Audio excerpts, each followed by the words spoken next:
Imagine stepping into a world where centuries of tradition, power, and legacy intertwine to create a hierarchy that has shaped not only Britain, but the entire globe. The British hierarchy, with its intricate layers of nobility, royalty, and governance, isn't just about titles. It's about a history of conquest, transformation, and the slow evolution of power. From the mighty kings and queens who ruled empires to the aristocrats who shaped society, let's unravel the fascinating, complex world of Britain's social and political hierarchy and the stories that lie behind its rise. The royal family, the apex of power. At the very top of the British hierarchy stands the monarchy, currently headed by Queen Elizabeth II, though the time of her reign is changing. The monarchy's role has evolved dramatically over centuries, from absolute rulers to constitutional figureheads. The crown, which traces its lineage back to the early Anglo-Saxon kings, is at the heart of British identity. The stories behind each royal figure, from the tumultuous reign of Henry VIII, whose decisions reshaped religion in Britain, to Queen Victoria, whose empire spanned continents, are steeped in both grandeur and scandal. Historical insight. The British monarchy is believed to have begun with King Athelstan in the 10th century, but its foundations were laid by the Norman conquest in 1066, when William the Conqueror established the monarchy's central role in the governance of the land. Over time, the monarchy's power was gradually curtailed through pivotal moments, like the Magna Carta in 1215, which curbed the king's absolute power in favor of the barons, and later, the Glorious Revolution in 1688, which solidified parliamentary rule. The aristocracy, lords and ladies. Beneath the monarchy, we find the aristocracy, the powerful class of lords, earls, and barons who once controlled vast estates and had significant influence over local and national affairs. These titles and estates were often handed down through inheritance, creating a hereditary system that deeply rooted itself in British society. Historical insight. The rise of the aristocracy is tied to the feudal system established after the Norman conquest. As William the Conqueror distributed lands to his loyal supporters, a new social order emerged, with the barons and knights becoming the military and political backbone of the monarchy. Over time, the aristocracy solidified their positions, and many of these titles are still honored today. The House of Lords, once an influential part of the British Parliament, was made up of these hereditary peers. However, reforms in the 20th century, particularly the House of Lords Act 1999, reduced the number of hereditary peers, though their titles still hold cultural significance. The gentry sit just below the aristocracy and represent a new class that emerged in the 16th and 17th centuries. Comprised of wealthy landowners who weren't titled nobles but still wielded considerable influence, the gentry were the backbone of rural society and the British economy. They often held land but didn't enjoy the full privileges of the aristocracy. The rise of the gentry corresponds with the Tudor period, especially under Henry VIII, whose dissolution of the monasteries allowed for the redistribution of wealth. Many of the gentry were also involved in politics, and during the English Civil War, they played a crucial role on both sides. Their influence became even more apparent in the following centuries, especially as they began to enter the House of Commons and gain seats in Parliament. The Church of England holds a unique position in Britain's hierarchy, both spiritually and politically. The head of the church is the monarch, but the real religious leadership comes from the Archbishop of Canterbury and the bishops who are part of the House of Lords. Historically, the church played an immense role in shaping society, education, and law. The church's power was at its peak during the Middle Ages, with the papal influence reaching across Europe. However, Henry VIII's split with Rome in the 16th century, in what became known as the English Reformation, transformed Britain into a Protestant nation and established the monarch as the head of the Church of England. This Reformation had deep political, social, and religious ramifications that are still felt today. At the bottom of the hierarchy, we have the commoners, the working class, peasants, merchants, and everyone who doesn't hold a noble title. Although they've historically been at the mercy of the aristocracy and monarchy, commoners have played a central role in the evolution of British society. Commoners' roles were traditionally defined by their occupation and region, with many living on the land as serfs under feudal rule. However,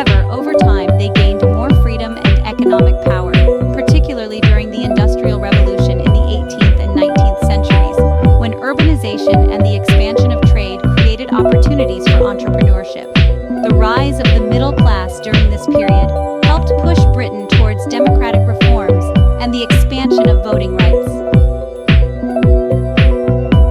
Over the centuries, Britain has seen various reforms that have slowly flattened this once rigid hierarchy.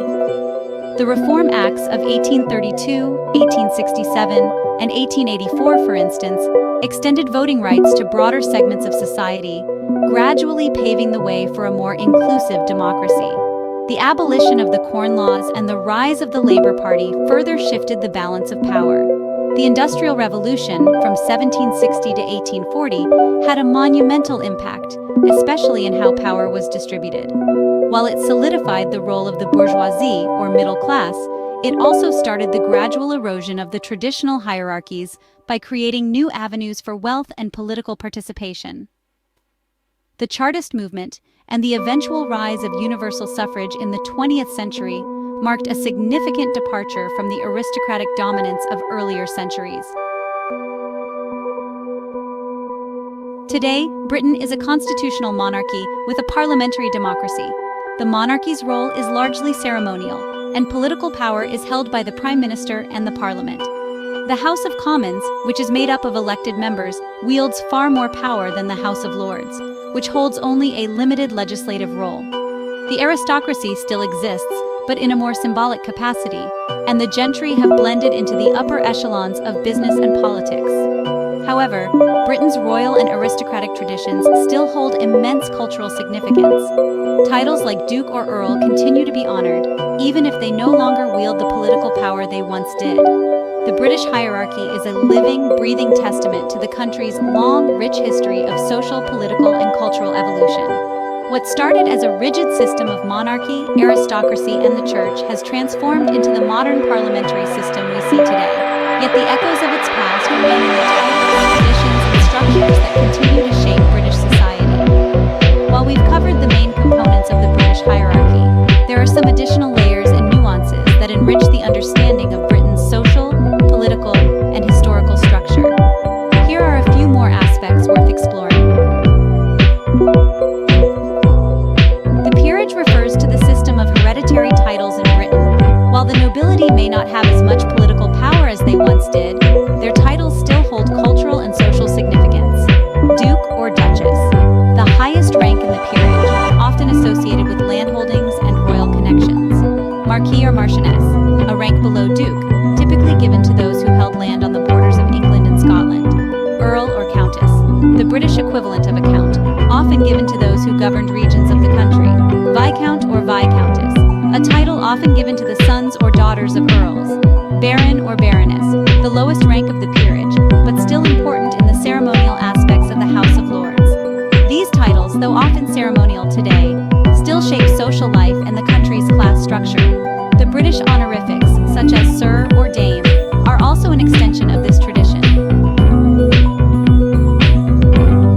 Although the House of Lords no longer holds the power it once did, it's still an integral part of the legislative process.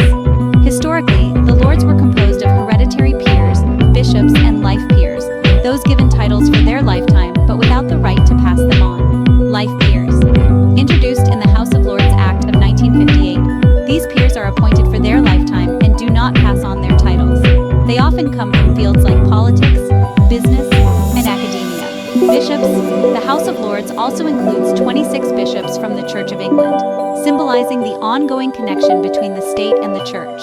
The role of the Lords is now mostly consultative, with limited power in blocking or amending legislation. The Labour Party historically represented the working class and has pushed for social reforms, while the Conservative Party has been associated with the aristocracy and the protection of traditional values. Throughout history, Britain has seen numerous political reforms that have redistributed power, such as the Chartist movement, which fought for universal suffrage, and the suffragette movement, which secured voting rights for women. Today, British hierarchy has less influence on political and social decisions, but it continues to shape cultural norms and public life. The monarchy remains a symbol of unity and national pride, though questions about its role in modern Britain and the royal family's relevance are debated periodically. Social mobility has increased, and Britain, while still a class-based society in some ways, has become far more fluid, especially with advances in education and the economy. The question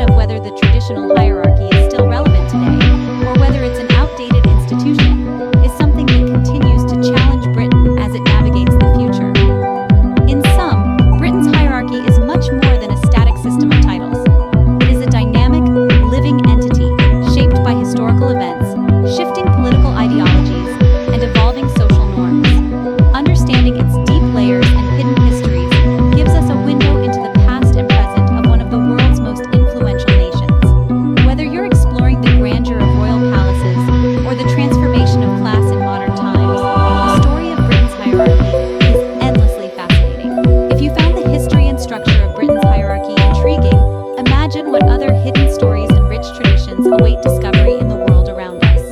Don't stop here. Delve deeper into the fascinating histories of nations, cultures, and systems that have shaped our world today. Subscribe, like, and share this journey of knowledge with others who are curious about history, power, and the legacies that continue to influence our lives. Comment below and let us know which aspect of Britain's hierarchy fascinated you the most, or what historical topic you'd love to explore next. Keep learning, keep exploring, and together we can uncover more stories from the past that shape our future.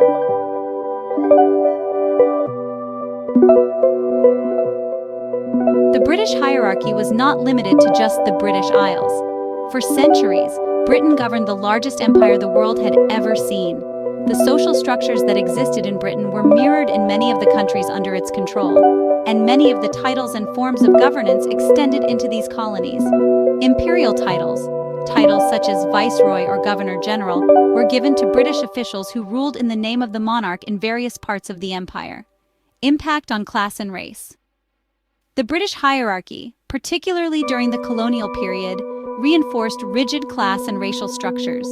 The aristocracy maintained its dominant position, while the native populations in colonies were often marginalized and subordinated. Britain's legal system, rooted in common law, reflects the country's historical hierarchy. Judges often come from the ranks of the aristocracy or the elite, and even today, many judges hold noble titles. The highest court, the House of Lords, remained the highest court in Britain until 2009, when it was replaced by the Supreme Court. The legal system, including titles such as baronet, a title just below a knight, or knight itself, connects to the social order and has been historically intertwined with the nobility's influence in politics and law. While the rigid class distinctions have loosened over time, a class system remains ingrained in British society, though less formal than in the past. Upper class, often associated with wealth, traditional family names, and titles. They typically live in grand estates and hold significant social influence. Middle class, this group grew substantially during the Industrial Revolution and includes professionals, entrepreneurs, and individuals who work in white-collar jobs. Their status often reflects educational background, career success, and social mobility. Working class. The working class in Britain has long been defined by manual labor and lower wages, though it has shifted in recent decades as many industries have changed or diminished. Social mobility has allowed many to rise into the middle class. The Commonwealth of Nations is a political association of 56 member states, most of which were former territories of the British Empire. Though Britain is now a constitutional monarchy with limited imperial power, the monarchy still holds symbolic importance within the Commonwealth. The Queen's role as the head of the Commonwealth is mostly ceremonial, but it signifies the ongoing relationship between the UK and former colonies. Each member country, however, is sovereign and independent. Over the centuries, Britain's political landscape has evolved from a monarchy with absolute power to a constitutional monarchy with a parliamentary democracy. The Prime Minister is now the head of government, elected by the people through Parliament.